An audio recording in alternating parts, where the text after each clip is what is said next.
Hello there and welcome back to Inner Sanctum, the place where I show you all my tricks while I pull them off live right in front of you. And today we're coming back to Harrison Mixbus 11.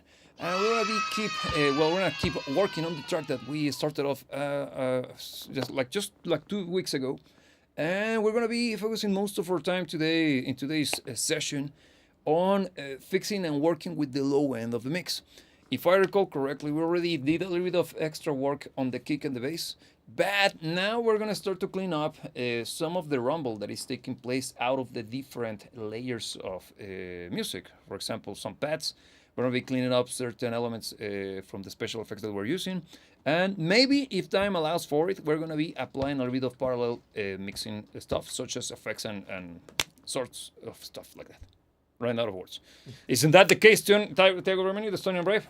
Hello, girls and boys. How's it going? Very glad to be back. Great to have you here as well. And yes, looking forward to seeing what kind of results we can accomplish today. Hey, Rob, how is it going? Look, let's begin. What are we doing? So here we go. Welcome back to Harrison Mixbus 11. In front of us, we got the product that we're going to keep using to mix this bad boy. In a second, I don't know what I'm doing. I want to... stupid. Yeah, that's it. The thing is this. I wanted to get rid of the Mixbus area. And I realized that I don't have control over that guy on my bus and on my SSL stuff. Okay, so as usual, we're gonna begin listening to the track from the top, and well, let's see what's the starting point for this track. So here we go.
The black and brown.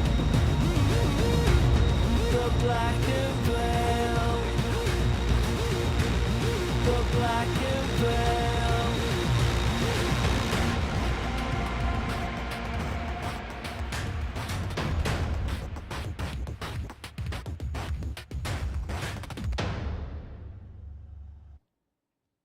Wait, what do you think? Yeah, I was paying a little bit closer attention to the low end because you mentioned that you're gonna tackle that a little bit. Yes. And the kick and the bass have already been addressed to some degree. Yeah. But I had forgotten how layered the track is. Actually, there's quite a lot going on, and some of the interesting sound design stuff, they do add up to kind of muddy up the whole thing with the low end. Yeah, they do. And also, Robbie here is saying that the vocals need labeling. Agreed. Because they are, as you say, Robbie, they are all at different volumes, 100%. This is far from, this is like session 3, probably. Yeah, and right now I feel that the mix is kind of okay when it comes to balance. But as Robbie says, and he's correct, we got a little bit of a mess when it comes to the distribution of the sound of the vocals. But I'm gonna worry about those later on. It's important, but it's not the point for the mix to be addressed. So let's begin. What are we gonna do? First, let's look for sections on which we got those moments of layering, particularly on pads. Let's begin with the pad. Pad number 1. This guy starts off from the very beginning, so let's address that there. This pad sounds like this. Let me find it because this is a very dense mix. Pad. The hell. Here it is. Pad, thank you. But this guy, let me, oh, there is. This guy, it could be very much benefited by a little bit of a filter. So let's turn them on. It sounds like this.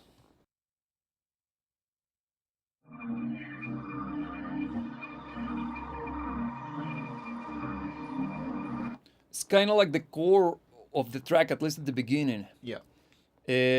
Oh no, Robbie. The thing is that there was an episode, the one that failed. You see that we got here 2 different gain stages. We got gain stage, which was the first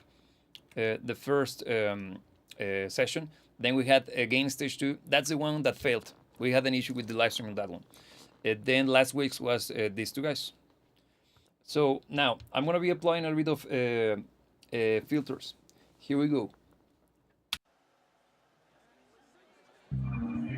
And I'm gonna take us to the very point on which this guy sounds, it kicks in.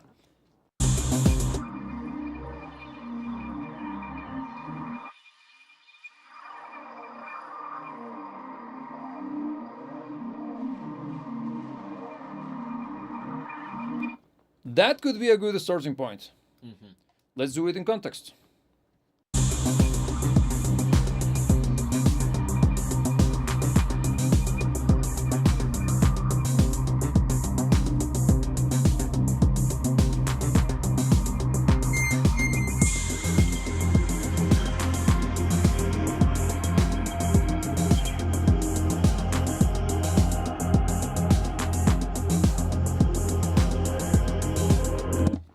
Could you hear the difference? Yeah, the kick is hitting harder. It's hitting harder, right? Yeah, it is. I hope you could hear it as well on your end, guys. Because what I want you to pay attention to in this point is see how much the kick and the bass will cut through the mix better without having to push them louder. Why? We got this particular frequency here. Not frequency, this particular sound. I'm applying the filter right now. And the filter, I think, is cutting 115. The filters in the Harrison mixing, in the Harrison consoles, tends to be very beautifully tuned. So they cut in a very musical way. So just by cutting a little bit of this frequency, which I feel that I could push a little bit more, being very frank with you, the kick starts to open up better. So I'm going to back it off again, and let's push it a little bit more. Here we go.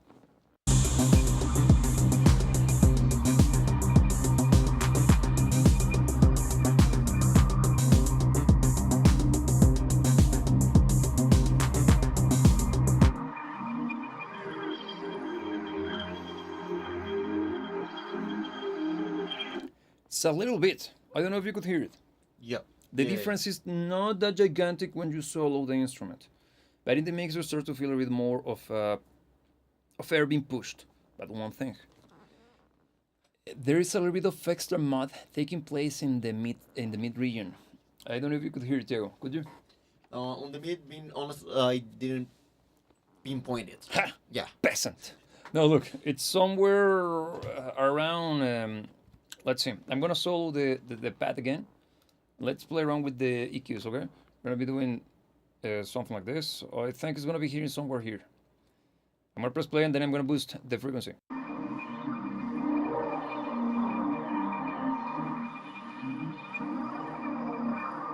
Now you hear it, right? Yeah. Yeah.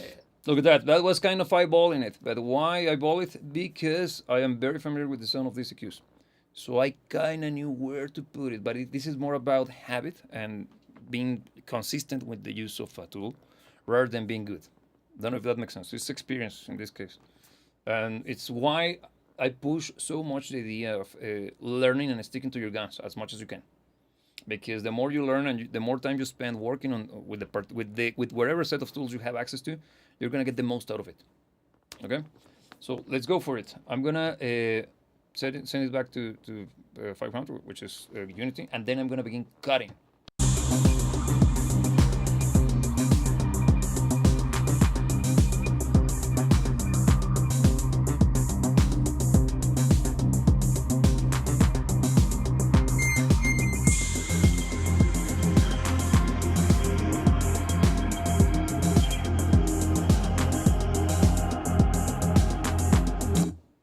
Amazing, right? Yeah. Yeah. and Love I, it. I was just about to say that the pad had lost a little bit of presence, but then saw you pushing the. It's to normal. compensate. It's normal Yeah, because yeah. when you're applying subtractive EQ, you're gonna lose push, the push of the instrument because you're actually cutting a little bit of the output level of that instrument. Because what is an equalizer, Diego? It's basically a level controller, but frequency based. Exactly. Yes. Based. Based. So yes. So that's exactly the way you should look at an equalizer because what you're doing with an equalizer is either adding more volume to wherever band you're working on, or cutting, or in this case, reducing volume on wherever band you're working on. So you always try to compensate. Now, I like what I'm hearing right now with that instrument. Let's take a look at the different layers over here again. We got Fafo, favorite name ever. So Fafo, it sounds like this. Let's get out of this.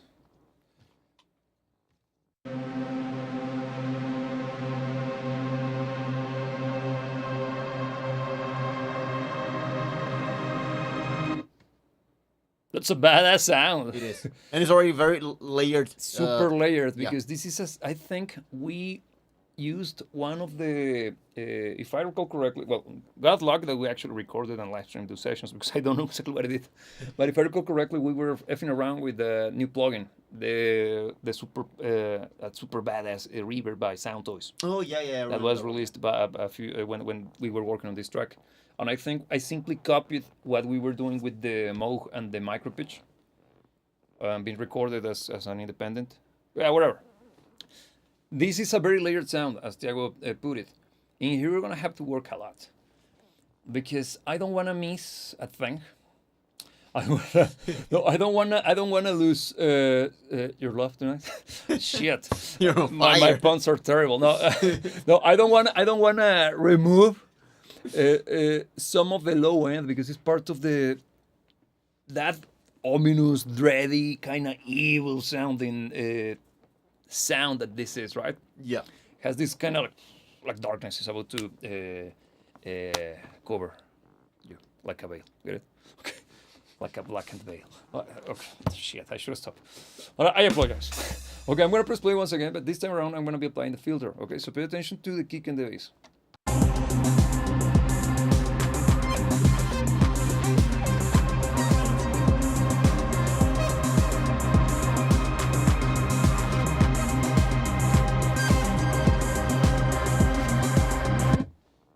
And that's it.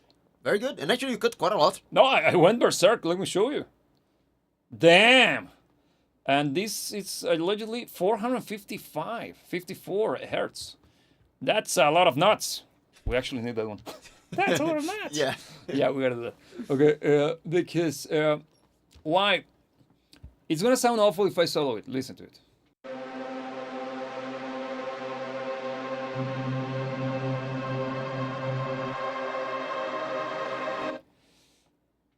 But we're gonna be listening to the entirety of the mix. So we need it to be there in a correct fashion. Let me do it like this. I'm gonna turn on once I press play again, and I'm gonna push the fader. Okay, not the fader. I'm gonna bring it back, and then I'm gonna be cutting again. Pay attention to the kick and the bass now. Here we go.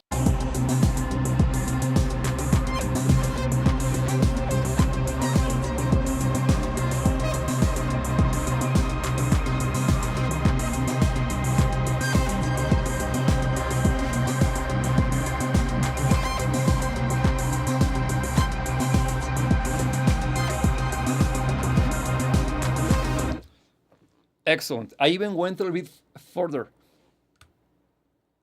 Yeah, it's a huge cut. It's a huge cut. It's one of those cuts that I rarely do, but sometimes it works. And the thing is that don't be afraid of pushing the limits of your tools. They're meant to be used like that. You have to abuse them to a certain degree, of course, with care. But in this case, why is this insane filter working in this particular instrument? Could you tell, Theo? Not really. This is a bit more of a musical theory thing rather than sound.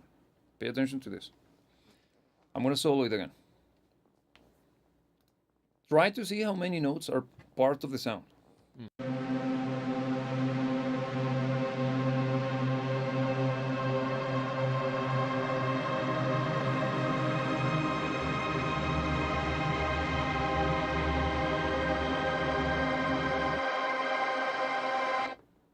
When I insert the filter, we cut off a ton of notes out of the sound. Yep. It worked because those notes that I'm cutting out are actually the register of the kick and the bass. Okay. Get me? Yeah. So in reality, even though they sound amazing by their own, in the mix they started to get in the way of the actual driving force of that particular register. Okay, makes sense. So the way that I decided to do it is by you have to listen to the sound and then start to separate the different elements of such sound. That's why it's so important for even a mixing engineer, a producer, well, particularly a producer, but a mixing engineer, to learn music theory. Not that much, because if you're going to be working on this environment exclusively, it's more about learning your tech. Spend more time learning the techniques and the understanding of how the whole thing works. But a little bit of music theory helps because this is a decision-making endeavor. Mm-hmm. So if you get a good taste and you can back up your decisions with actual evidence, the better, and the sounder. You get what I'm trying to say. Yeah. I was trying to come up with another triple pun, but whatever. Okay. Should I apply a little bit of extra EQ to this guy? Let's see. Do it!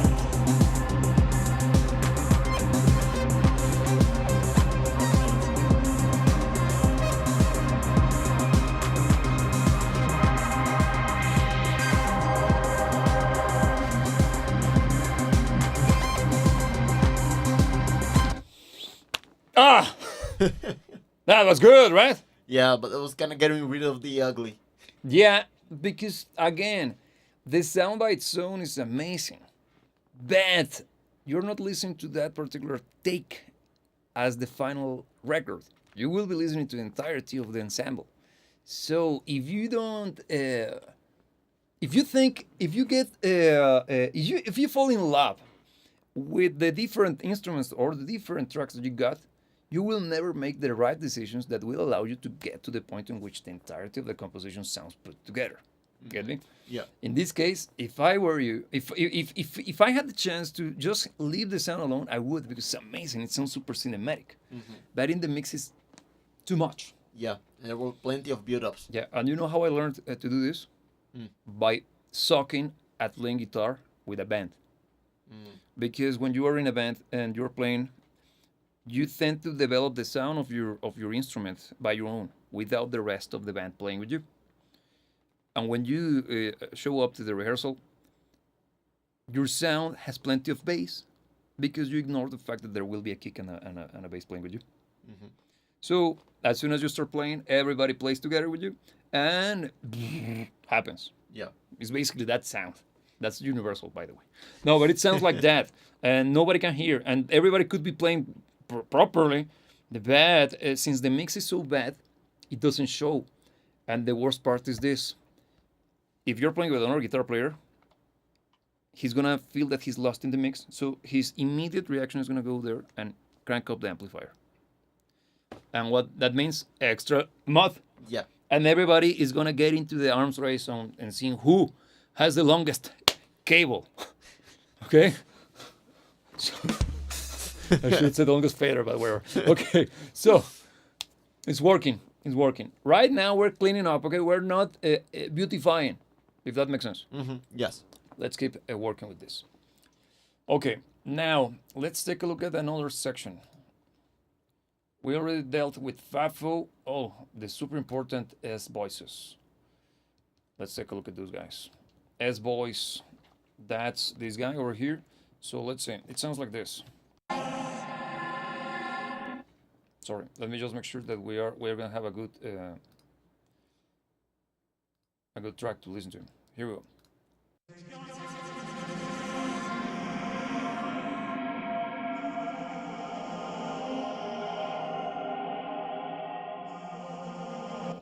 This is one of those that are so awesome by their own. Yeah. But in the mix, it's getting quite a lot of now cloud. because it's so busy. Yeah. And that's the thing. When producing music, you have to also be mindful of not adding too much, or be conservative at a certain point, or to a certain degree, when coming up with the different elements that will become the song that you're working on. Why? Because if you push it, or if you add too much, and the same what happened to me when I was playing guitar stupidly, it will happen to you. Of course, at a lesser degree, because you are not as stupid as I am. But allegedly. You're going to end up with a lot of sound coming out of one source that could get in the way of the rest of the instruments. In this case, we are not necessarily there, but since this is a very busy mix, we got a lot of layers.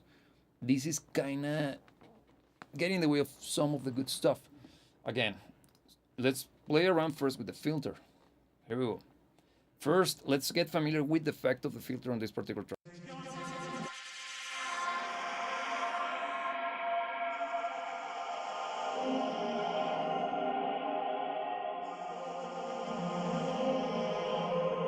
The thing is that this is so good. You saw that my first instinct was to push it all the way down there, and it was working. The issue is that I continued testing the different positions, and I realized that I was killing too much of the good stuff. So let's see. In context.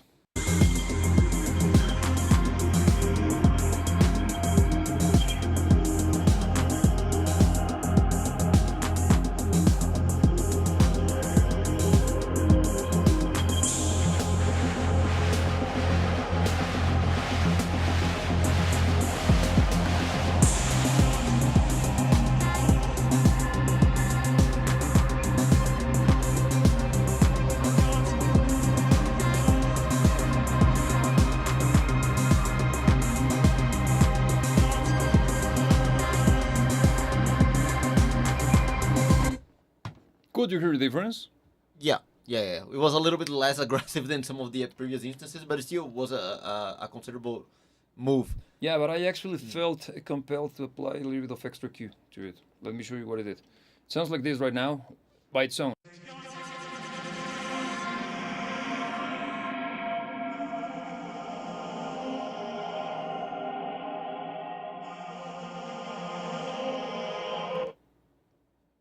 It's brighter, right? Yeah. But cleaner at the same time.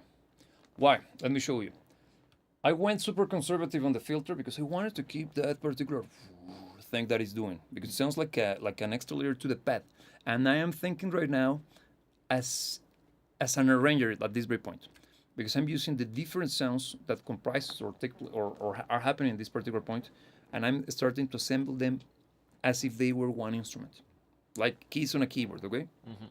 So I am creating a chord of some sorts. So what I'm doing is I am letting some of the instruments to take care of a particular register, the lows, then some of the mid lows, some of the on the mids highs and highs. And in this case, this guy I wanted to be kind of in the mid range, between the mid highs and the mid lows. So what I did is this: filter. Then I switch the low band of the channel strip here. Instead of actually using the shelving, I turn it into a picking, which is the. And I actually cut how much? First, I'm cutting 180 and then 140, and I am cutting 2.4 dBs. That's a little bit not extreme, but it's generous. And then I went berserk in the low mids, and there I am boosting to 1000 hertz, and I am applying 5 dBs. That's a lot, right? Yeah. But it feels better. See how it changes in the mix. I'm gonna turn off the EQ.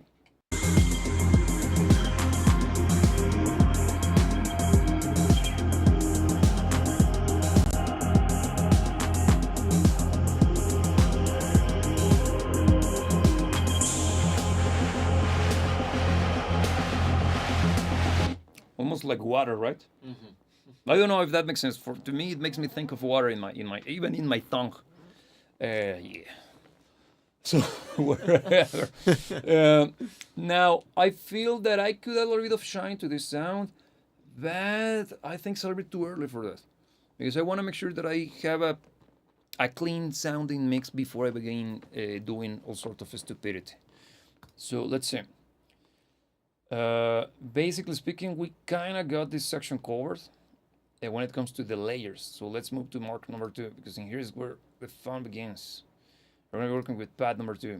Oh, by the way, those clips is when I was cleaning up the what's the name? What's her face? No. The sweeps for the frequencies. Ah, okay. Since I crank it up so much, it clips. So let's go back to the mixer. We're going to be working with pad number 2. Here we go. Let me find it here.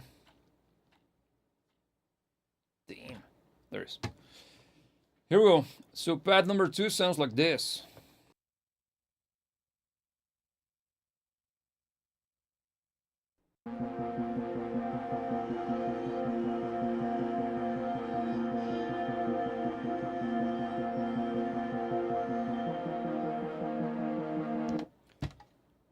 Again, super busy. And in this case, this particular sound has a little bit of a resonance point in the mid lows. I don't know if you could hear it over there. Yeah, I think so. Yes. So again, let's begin with the kick and the filter. It's a good practice anyway, because we're trying to clean up the overly low end or the heaviest or the lowest of the lows of the track by applying filters. Okay, so I'm gonna boost it. Here we go.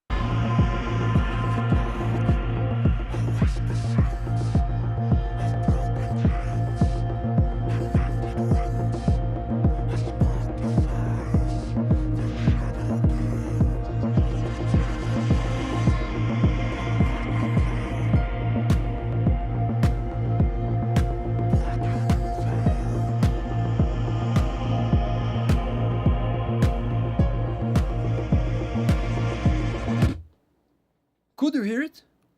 Could you? Don't try to impress me. Could you? Yes. For real?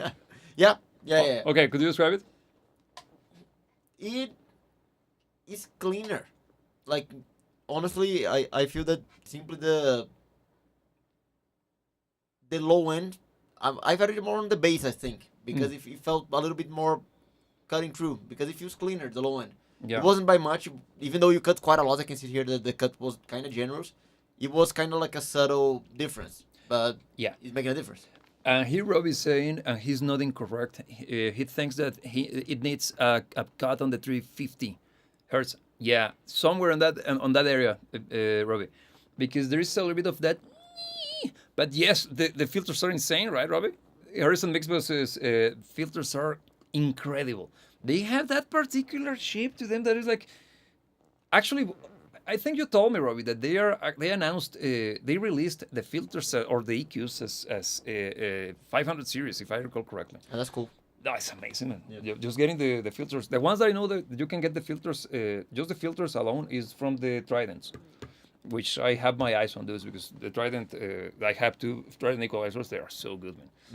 Okay, so let's begin. In my opinion, what I did with the filter is extremely subtle, almost invisible. But it allowed for a little bit of the attack, the definition of the sequence, the taka taka taka, to cut through a little bit better. So let's see. I'm gonna press. I'm gonna solo the pad just to see how much we actually cut.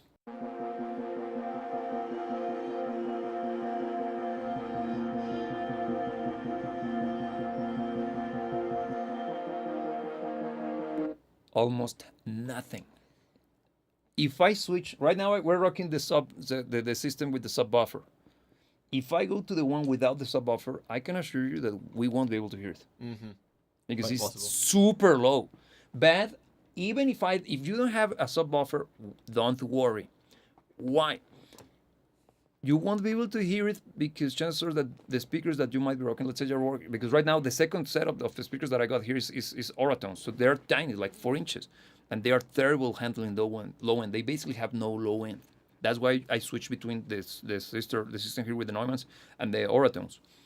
If I go to the Oratones, I would still be cutting something similar to that frequency point. Why? I won't be able to hear it because the speakers won't be able to reproduce the sound. But I would be able to see a problem. Get me? And my instinct will push me to, there is a cloud. Cut it, because I would notice or realize that the issue is happening on or affecting the kick and the bass, the actual lower register of my track. Yeah. And I could be able to fix it. That's why having different tools and having different referencing points is so important when it comes to mixing. So I like it, but I'm not convinced because, as Robbie said, there is a little bit of extra in the 350 area. I wouldn't say exactly 350, but he's far from incorrect. He's actually very there. So let's see.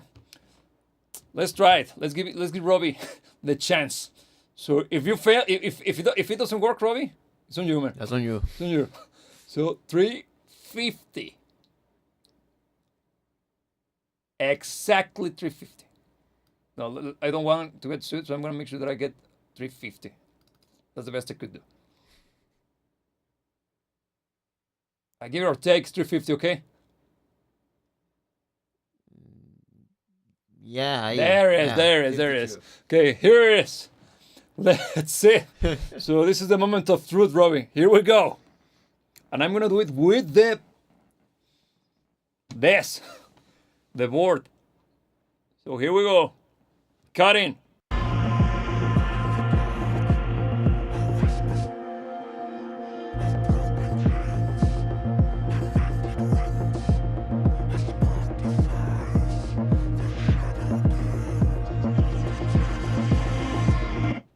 He was correct. Well done, Robbie. Well done, Robbie. No, actually, I did it like this because I knew. No, he was correct. Again, how did I know? Because I know how this room sounds. I know the way that my speakers work. I know how my converters work. And when I saw Robbie putting that number there, like, yes, yeah, it's not necessarily 350. It's impossible to tell exactly the frequency, but he was on the money since the beginning. In this case, he's running around the house with excitement. No, well done, Robin. Actually, well done. That's a good sign that your hearing is developing and you're becoming better at this. Because the fact that you could tell through the compression, even though we're actually live streaming with a very high quality output, the audio quality here is actually very good when going out. There is a little bit of YouTube shenanigans happening. So, of course, it's harder to detect those minute details. Well done, Robin. I would just maybe tweak a little bit, going a little bit lower, maybe 320. I think that would be a little bit more precise, but I might be wrong.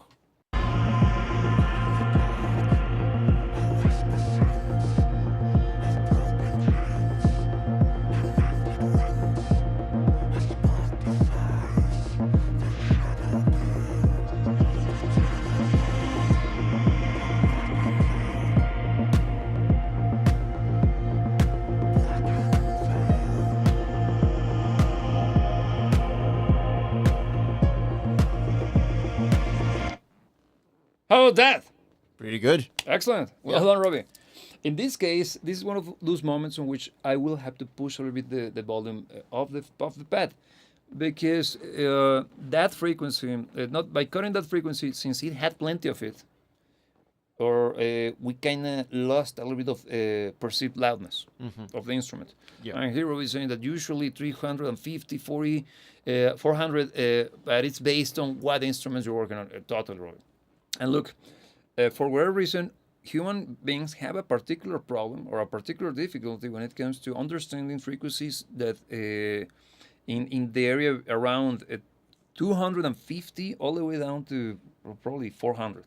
It's usually kind of problematic. We understand pretty much low end. We understand pretty much everything above 400. And the higher the pitch, the pitch, the easier it is for us to understand. Of course, once you get to supersonic, of course, it's unavailable. Yeah. But that range has plenty of issues. Our brains simply cannot understand them correctly. They usually sound muddy to us.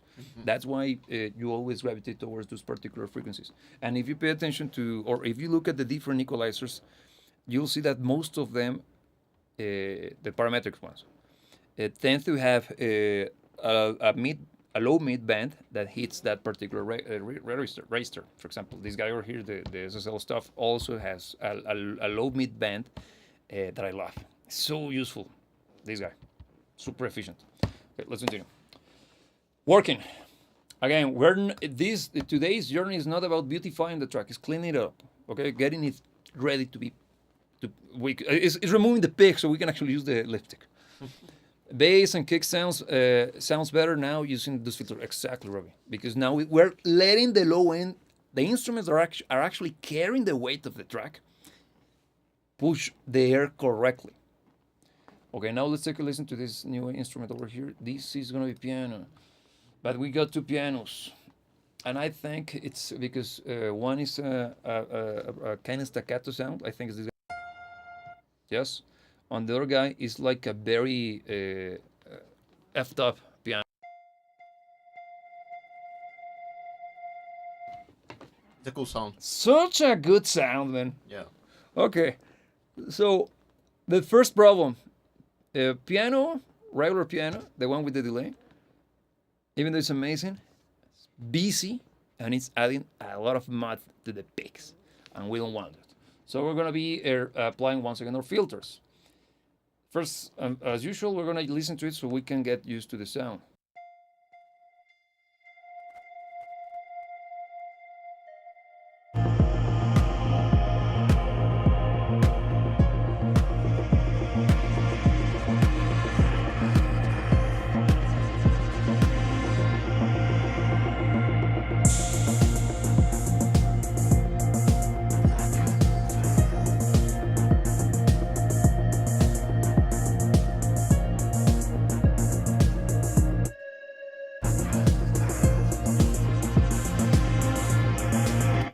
It worked.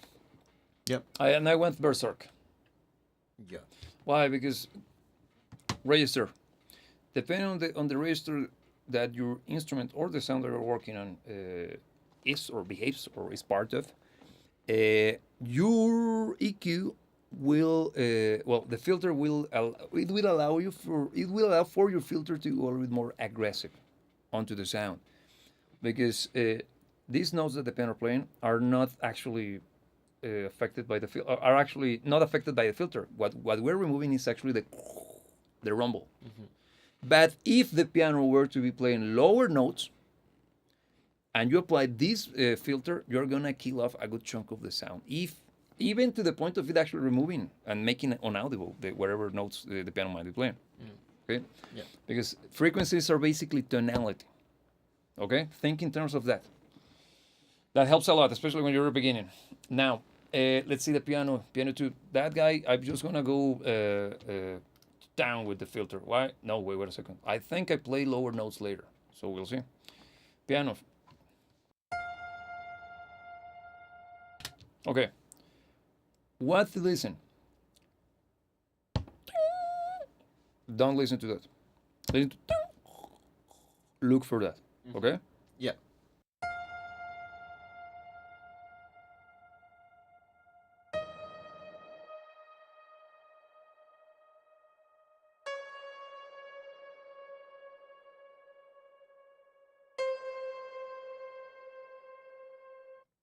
Cleaner, right? Yeah. Yeah. It is. Because what I'm applying, my filter is applied to the reverb and the delay, or the effects that I apply to it while producing the track.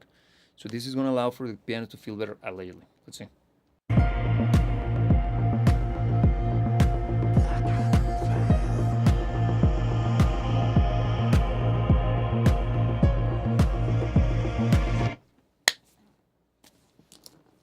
So better, so much better. Okay, that was awful English. Okay, let's see. Let's take a look at the rest. The voice where we worked on spoken.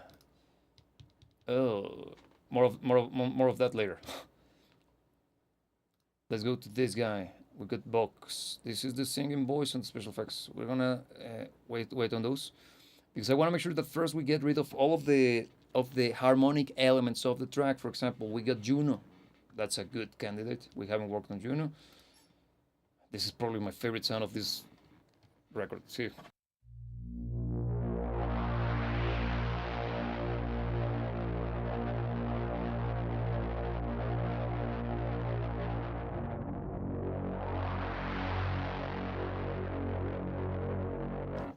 Damn! Yeah, the Juno never disappoints. Never Freaking disappoints. Never disappoints. And if you weren't there when we were producing the track, I recommend you to watch that production because it was actually very fun. And that sound was produced with this guy right here, the Alpha Juno 2, an analog synthesizer from the 80s. And sorry for the mess, but we had a shallow recording like 15 minutes before going live. So we got a mess. You don't want to see what's happening underneath me. Yeah. But yeah, and the sound is very good. It's amazing. But once again, Robert Miles, yeah, actually good idea. Based on the sound, it kind of has that vibe. Now, what are we gonna do with this guy? Again, with all the pain in my heart, we will have to apply a filter. But let's see how far we can push it before we lose the power, right? Solo first, because we gotta see the range of the filter.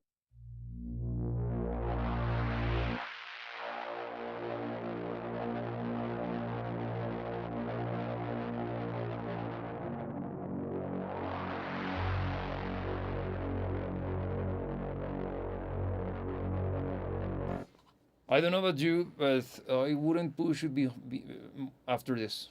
Yeah, you beyond won't this go point. that aggressive with this guy. Because this point is like 60, so it's just cleaning up the low end for the bass and the kick, or even the subs over the filters, over the kick and the bass. Mm-hmm. Why? Because the tone is so rich in harmonics. Because it has, we used as well, if I recall correctly, the Eventide space pedal, but we used the mangled verb, which is adding distortion to the reverb. That's why it has this super. That's so good, man. So here I was saying that needs the low end kept in general. A great man, because this is kind of a low sounding instrument. We gotta be just careful with how much we're gonna cut. Context again. Now let's see. Beneath the sky, where the shadows creep, a whispered curse, where secrets sleep. The moon is closed, it's like defiled. The blackened veil consumes the wild. Through the hollow,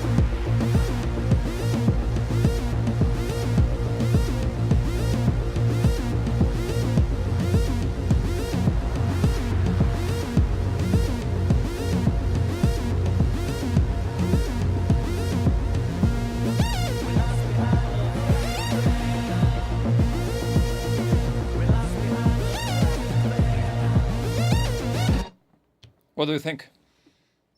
I think it was a little bit. Oh, beautiful. I think it was a little bit too aggressive. It is cleaner. I can see why to push the filter that much because it cleans up quite a lot. But I don't know. I think some of the fun of the sound kind of got lost in the process. At least a little bit of it. What a party pooper. No, no. Let's see. Let's do it again. I am not necessarily set with how much I cut. I cut a little bit more than I expected. Why? Because I am thinking further ahead. Let me show you. Since I wrote the song here in front of you, I know exactly what happens next. So once this barrage of sound happens, because see how many layers we're going to be dealing with soon. Everything, including their mothers. Yeah. So it's going to be super heavy in when it comes to the amount of instruments taking place. Maybe I am foreshadowing what I might do later on, but I am already trying to keep that in mind. Yeah.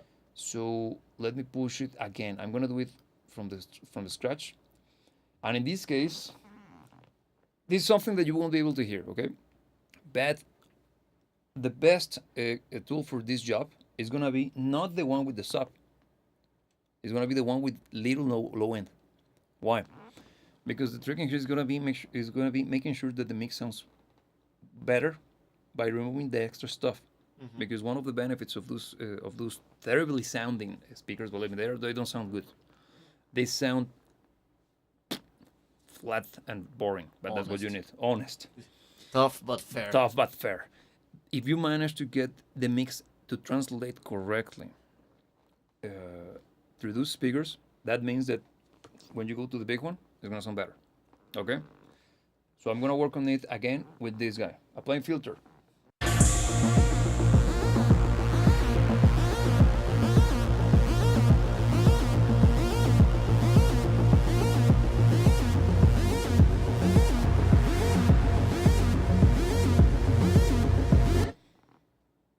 It's good. Yeah. Some may say the best. Great. Great. Okay. No, I actually think it went better. Yeah. Now yeah. you got what I said, right? Right? Yeah, no, makes sense indeed. And I do think that this was a better take on it because I think you cut enough to clean, but not enough that to much. kill the fun of the sound. Exactly, man. There is a little bit of extra mod that I would like to remove again with the low, in the mid lows. But in this case, I'm gonna be. Let me go to the mixer because it's a little bit more visible.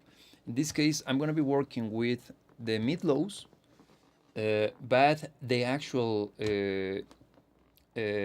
band rather than using the lows. Why?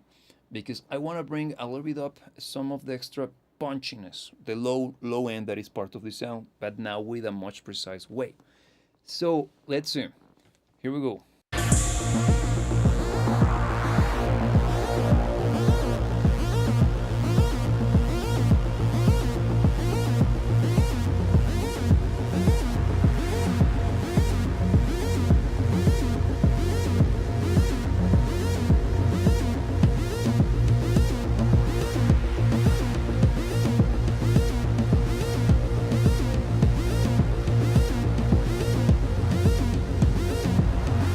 How about that? Sorry for shouting. No, but very good. That was kind of like a honkiness. There was a little bit of a honkiness. There was a little bit of honkiness. I would even say a little bit of cardboard elements to it. Mm-hmm. And now let's apply a little bit of low end.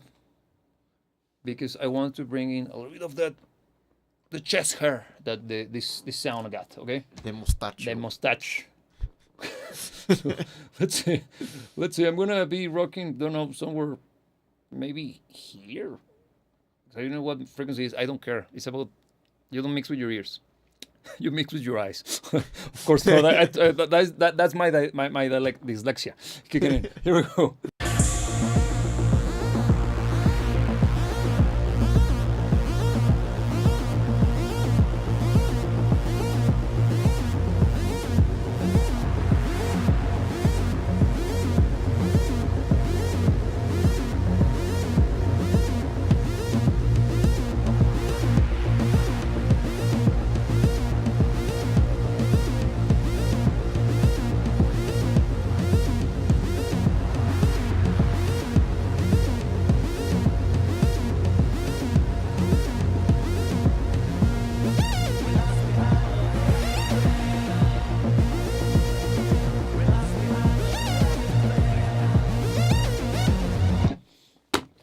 That was awesome. Yeah, very good.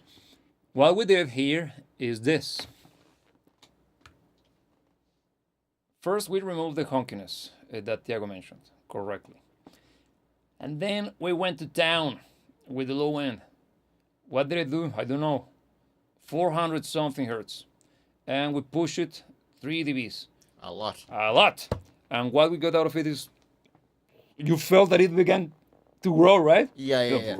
It started like, yes, this is what we want. Yeah, I but was that- even tempted to keep pushing the frequency, man. The gain on that band, but it would be too much.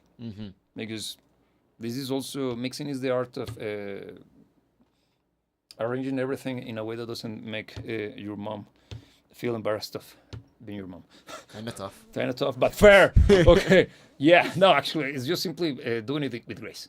Now, by pushing a bit of that extra ump to the sound, we brought back the good stuff, but no longer affecting the kick. Yeah.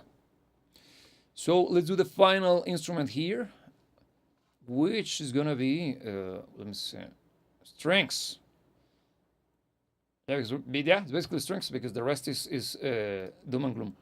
No, it's because that guy's doom, but it's percussions. So let's see. We already got our strings over here. So let's see what we got. Sounds like this.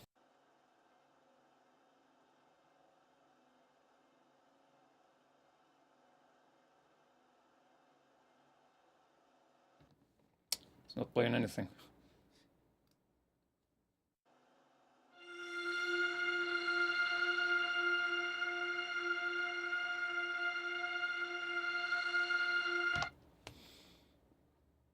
Not that much low end. No.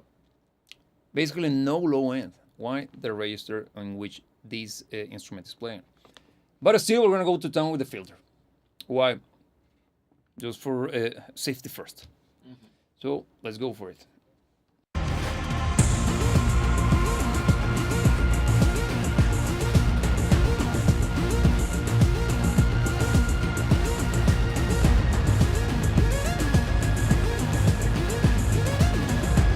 But in this case, we got an issue with the sound of our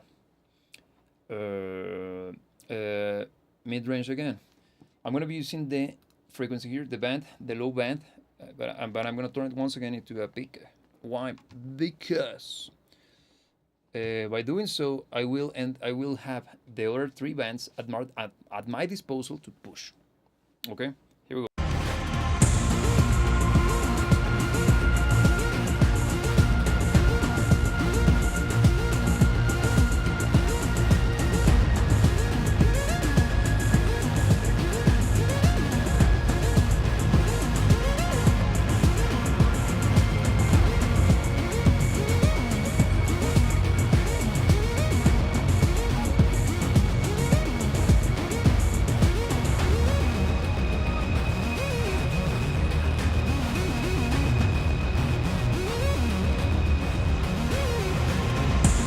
A sparkly fire, the shadows gale. Didn't you love it? Yeah, no, very good. Actually, my plan was to cut, but when I was sweeping, oh man, let's boost. This is good. So nailed. Good. So let's save this gigantic push forward. This is gonna be push forward.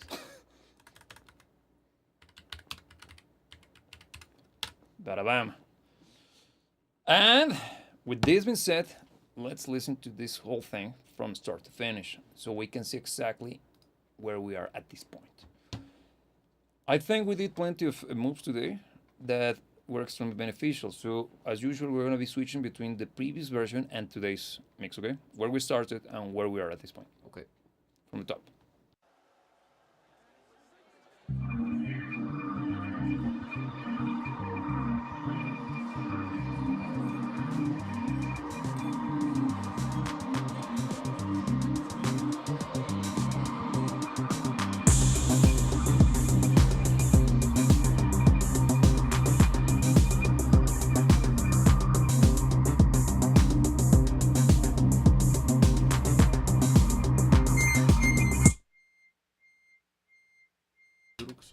The hell? Let me see what's wrong with this guy. Oh, wait a second. Something's in solo. Yeah. Okay. Sorry about that. that was very. Yeah. You know. Okay.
Beneath the sky, where the shadows creep, a whispered curse, where secrets sleep.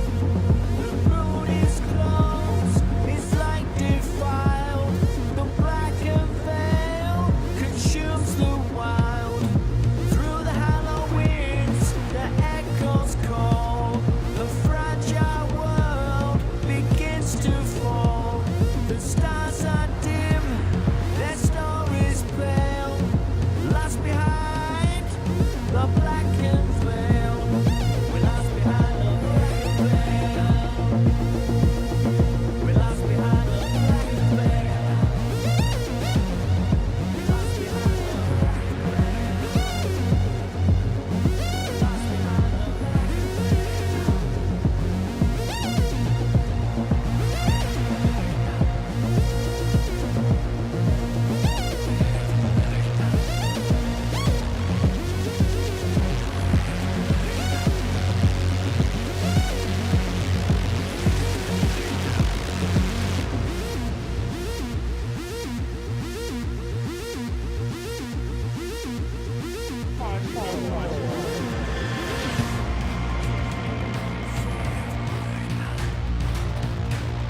Its grip undone. When hearts unite to greet the sun, with every step we find the trail and cast aside the blackened veil.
What do you think? I I always find it interesting when we get to this point on the mix where you're doing a bunch of stuff to some elements of the track, that the result of those moves are going to be reflected on other elements that you didn't even touch. Yes. Because now some of the lead synths were cutting through better. The kick was popping better. Even the hi hats, even though you didn't actually meddle around with the mids or highs, Yeah. the highs were coming through better as well. And it's exactly the stuff that you didn't even touch. No. I don't know if you felt that the track felt more exciting, wider, punchier, because in volume, I didn't touch faders.